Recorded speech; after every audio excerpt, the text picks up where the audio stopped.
Hello. और इस खास एक्सप्लेनर में स्वागत है। आज हम एक ऐसी अविश्वसनीय कहानी को डिकोड करने वाले हैं, मतलब बिल्कुल जीरो से शुरू करके 40 करोड़ का बिजनेस बनाना। इंटरनेट और सही स्ट्रैटेजी का ये कैसा जबरदस्त कॉम्बिनेशन हो सकता है, आइए आशीष भारद्वाज की इस अंडरडॉग जर्नी को समझते हैं। ये किसी भी नए एंटरप्रेन्योर या क्रिएटर के लिए एकदम परफेक्ट मास्टर क्लास है। तो चलिए सीधे नंबर्स पर आते हैं। 40 करोड़ रुपए छोटी रकम नहीं है ना। ये आशीष की इन्फ्लुएंसर मैनेजमेंट एजेंसी सोशियोपूल का आज का सालाना टर्नओवर है। और सबसे मजेदार बात, ये सिर्फ यूट्यूब क्रिएटर्स को मैनेज करके और ब्रांड्स की डील फाइनल करवाकर बनाया गया है। क्रिएटर इकोनॉमी में असल में कितना पैसा है, ये भारी भरकम आंकड़ा उसका सबसे बड़ा सबूत है। लेकिन रुकिए, कहानी में सबसे बड़ा ट्विस्ट अभी बाकी है। इस 40 करोड़ के पहाड़ की शुरुआत आखिर कितने से हुई? बिल्कुल जीरो। जी हां, 0 रुपए। कोई बाहरी फंडिंग नहीं, कोई पारिवारिक संपत्ति नहीं, किसी इन्वेस्टर का एक पैसा नहीं। आखिर बिना किसी इन्वेस्टमेंट के इतना बड़ा एम्पायर खड़ा कैसे हुआ? चलिए थोड़ा फ्लैशबैक में चलते हैं। सेक्शन 1, सुरक्षित रास्ते को नकारना। देखिए, इस कहानी को गहराई से समझने के लिए बैकग्राउंड जानना बहुत जरूरी है। आशीष दिल्ली के एक लोअर मिडिल क्लास परिवार से आते हैं। उनके पिता दिल्ली पुलिस में थे। अब ऐसे घरों में क्या सपना होता है? बस एक सेफ सरकारी नौकरी मिल जाए। एक तरफ पुलिस की भर्ती, फिजिकल ट्रेनिंग और वही अलार्म क्लॉक वाली एक बंदी बंधाई लाइफ का सुरक्षित रास्ता था। लेकिन आशीष को यह बिल्कुल मंजूर नहीं था। किसी और के बनाए टाइम टेबल पर जीना उन्हें जमता नहीं था। इसके बजाय एंटरप्रेन्योरशिप का रास्ता चुना गया, जहां रिस्क तो बहुत बड़ा था, पर काम करने की आजादी और वेल्थ क्रिएशन की कोई लिमिट नहीं थी। अब सवाल यह है कि एक नॉर्मल मिडिल क्लास लड़के में ये कॉन्फिडेंस आया कहां से? सीए की पढ़ाई के दौरान उन्हें रियलाइज हुआ कि सीए बनकर भी शायद पूरी तरह फाइनेंशियल फ्रीडम ना मिल पाए। तभी उन्होंने पेटीएम के फाउंडर विजय शेखर शर्मा का एक इंटरव्यू देखा। उन्हें पता चला कि विजय भी एक सरकारी कर्मचारी के बेटे हैं। बस यही बात क्लिक कर गई। अगर वैसी पृष्ठभूमि से आकर कोई इतना बड़ा बिजनेस बना सकता है, तो सफलता किसी के लिए भी संभव है। इसी एक पल ने उन्हें अपनी सीए की पढ़ाई छोड़कर बिजनेस में उतरने की हिम्मत दी। आगे बढ़ते हैं। सेक्शन 2, जीरो इन्वेस्टमेंट, बड़ा आइडिया। और ये टाइमलाइन ध्यान से देखिए, बहुत दिलचस्प है। पहली बड़ी विफलता ने ही दिशा बदलने का रास्ता तैयार किया। 2015 में ऑनलाइन कबाड़ी नाम से एक स्टार्टअप का आइडिया आया, लेकिन जब इन्वेस्टर्स के पास गए तो बिना मार्केटिंग बजट के उन्होंने सीधे रिजेक्ट कर दिया। फिर किसी दोस्त की सलाह पर एक यूट्यूबर के जरिए उस आइडिया को प्रमोट करवाया गया, और बस यहीं से सब कुछ बदल गया। साल खत्म होते होते वो ऑनलाइन कबाड़ी के आइडिया से पूरी तरह एक मैनेजमेंट एजेंसी में पिवट कर चुके थे। अब पता है उस एक स्पॉन्सर्ड वीडियो का क्या असर हुआ? सीधे 10,000 ऑर्डर्स एक ही झटके में। लेकिन प्रॉब्लम ये थी कि ना तो इन ऑर्डर्स को पूरा करने का पैसा था और ना ही कोई टीम। टेक्निकली देखा जाए तो ये बिजनेस का एक बहुत बड़ा फेलियर था, पर असल में ये एक बहुत बड़ी छुपी हुई अपॉर्चुनिटी थी। उन्हें समझ आ गया कि अगर सिर्फ एक वीडियो 10,000 कस्टमर्स ला सकता है, तो मार्केट में ऐसे हजारों बिजनेस होंगे जिन्हें इस लेवल के प्रमोशन की सख्त जरूरत होगी। तो यहां से शुरू होता है सेक्शन 3, एक क्रिएटर एम्पायर का निर्माण। आइडिया तो एकदम क्लियर था कि ब्रांड्स और यूट्यूब क्रिएटर्स के बीच का पुल बनना है। मॉडल बड़ा सिंपल था, अपनी जेब से कुछ नहीं लगाना, ब्रांड्स से पैसा लेकर क्रिएटर्स तक पहुंचाना है और अपना मार्जिन रखना है। सुनने में बड़ा आसान लगता है ना, पर ग्राउंड रियलिटी बहुत अलग थी। एक छोटा सा ऑफिस लेने तक के पैसे नहीं थे, तो कैफे में बैठकर काम होता था। रोजाना ब्रांड्स को अप्रोच करना और लगातार रिजेक्शन झेलना। 1 या 2 दिन नहीं, पूरे 1 साल तक दरवाजे मुंह पर बंद किए गए। तब जाकर पहला छोटा सा क्लाइंट मिला। और वो पहला क्लाइंट कौन था?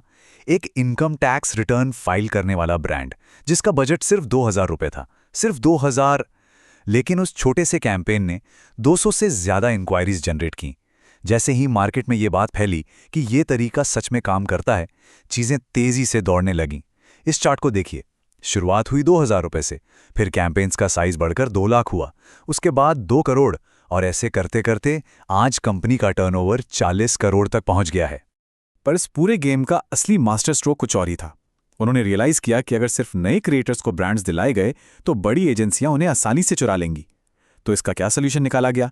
उन्होंने क्रिएटर्स को बिल्कुल शून्य से बिल्ड करना शुरू किया। बकलोल, वीडियो, रचित, मृदुल, इन सबको शुरुआत से गाइड किया, और आज इन सबके पास मिलियंस में सब्सक्राइबर्स हैं। इसके अलावा भुवन बाम और कैरी मिनाती जैसे टॉप दिग्गजों के साथ भी कैंपेन किए, जिससे इंडस्ट्री में इनकी साख बिल्कुल टॉप लेवल पर पहुंच गई। अब आते हैं हमारे अगले हिस्से पर, सेक्शन 4, यूट्यूब ग्रोथ प्लेबुक। हजारों क्रिएटर्स को मैनेज करने के बाद एक सबसे बड़ा भ्रम जो टूटता है वो ये कि YouTube पर सफलता के लिए लाखों करोड़ों के कैमरे और बड़े प्रोडक्शन हाउसेस चाहिए। बिल्कुल नहीं। कई बार बड़े बड़े प्रोडक्शन हाउसेस भी एक आम इंसान के स्मार्टफोन वाले वीडियो से पीछे रह जाते हैं। ऐसा क्यों? क्योंकि YouTube पैसों से नहीं बल्कि अंदर की क्रिएटिविटी से चलता है। लोग महंगे सेटअप से नहीं बल्कि क्रिएटर के असली व्यक्तित्व और उसके वास्तविक अंदाज से जुड़ते हैं। तो सबसे ज़रूरी बात यह है कि YouTube को एक कैजुअल शौक की तरह नहीं बल्कि एक फुल टाइम जॉब की तरह ट्रीट करना पड़ेगा। एक अकेला इंसान कब तक सब कुछ करेगा? इसलिए समान सोच वाले लोगों की एक कोर टीम बनाना सबसे पहला कदम है। फिर एक प्रॉपर अनुशासित रूटीन चाहिए। एक दिन पूरा फोकस सिर्फ स्क्रिप्टिंग पर, अगले दिन शूटिंग और फिर एडिटिंग।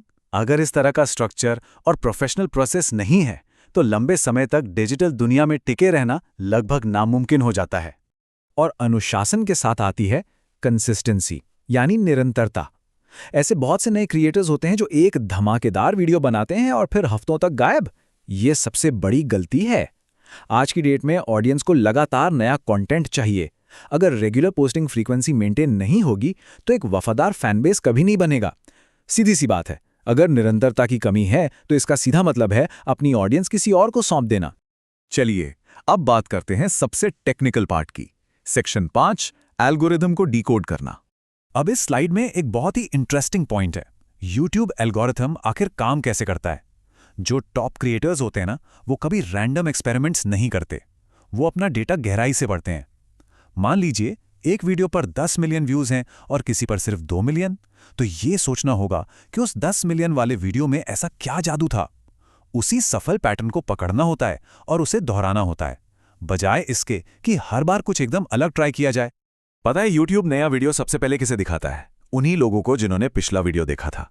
मान लीजिए कल तक कॉमेडी थीम चल रही थी और आज अचानक से प्रैंक का वीडियो डाल दिया, तो पुरानी ऑडियंस उसे स्किप कर देगी।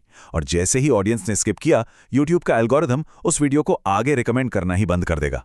डेटा यही बताता है कि 90% व्यूज इन्हीं YouTube रिकमेंडेशन से आते हैं। तो अचानक अपनी नीश बदलकर ऑडियंस को कंफ्यूज करना सबसे महंगी गलती साबित हो सकती है। एक और बहुत बड़ा कंफ्यूजन दूर कर लेते हैं। सब्सक्राइबर्स का नंबर सच में उतना बड़ा मैट्रिक नहीं है जितना लगता है।